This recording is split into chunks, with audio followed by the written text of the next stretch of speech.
Hello, world history students. This is Mrs. Politsky, and I have your notes for Chapter 20, Section 2, The Reunification of Japan. Number one, the samurai, who we've talked about previously, were trained professional warriors who were hired by landowners and were highly respected in Japanese society. The advantages of a dominant military class were that samurai would enjoy the respect that he had received, but they would also work hard to protect those whose safety depended upon them. So they were kind of like basically an army at the beck and call of the people. The daimyo, they were warlords who held large estates. Occasionally, they battled one another for power and land. And that was kind of the way of life for a long time. Matter of fact, kind of a way of life until we get up to really the 19th century. The Tokugawa rulers of Japan found it necessary to impose strict rules because the previous shogunates had lost power, and the Tokugawa rulers wanted to keep this from happening again. During the Tokugawa shogunate, there were three classes that were below the warrior class, and that would be the peasants, the artisans, and also the merchants. Women during the Tokugawa period led restrictive lives. Many were obedient to their male head of the household or had lost many of their rights and freedoms because of marriage and such. At the same time, we had some foreigners that journeyed towards Japan, and we had the arrival of the Jesuits.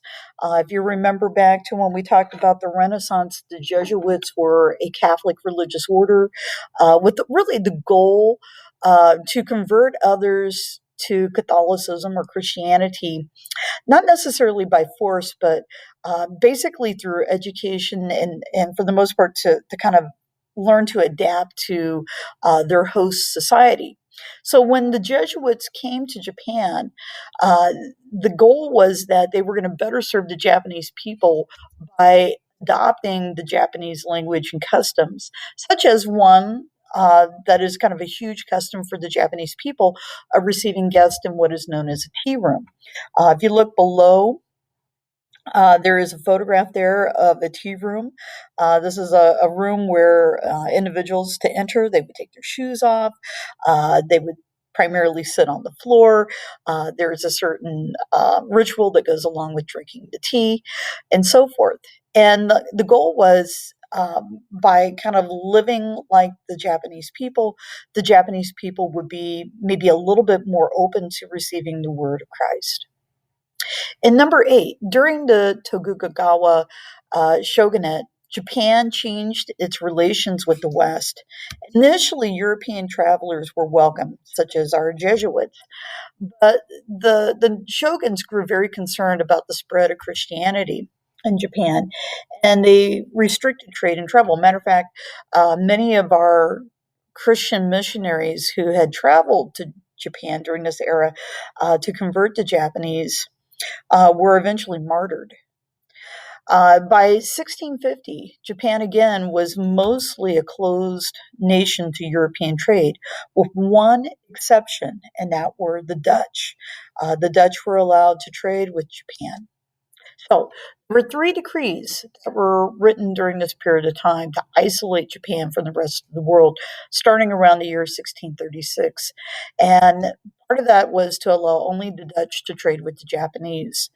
The Dutch, for the most part, made this agreement, and they were limited to the number of ships. Matter of fact, they were limited to only one ship one time a year. If you were a Japanese citizen who traveled abroad, you would be killed if you had returned to Japan. So once you leave the Japanese islands, you were no longer welcome back, even if you were born in Japan. And then finally, there were going to be no large ships that were going to be built during this era of time, with the goal that it would encourage the Japanese people not to venture too far away from home. This starts in around 1636. This is going to last until about the year 1850. And during this period of time, Japan pretty much maintained what some people might say kind of like a medieval um, kind of lifestyle. Not much had changed, and and for the most part, tradition was really heavily relied upon. And number 10, the three classes that benefited most economically during this long period of isolation, for the most part, were the samurai and also the daimyos, because they were able to kind of keep their lifestyle, but they also sold rice that was produced on their own lands. And obviously, this rice was going to feed the people, and the money, for the most part, was going to stay in the Japanese islands. Merchants also benefited from this period of time because they were lending money to the samurai and the daimyos so they could put their crops in. All right, thank you very much.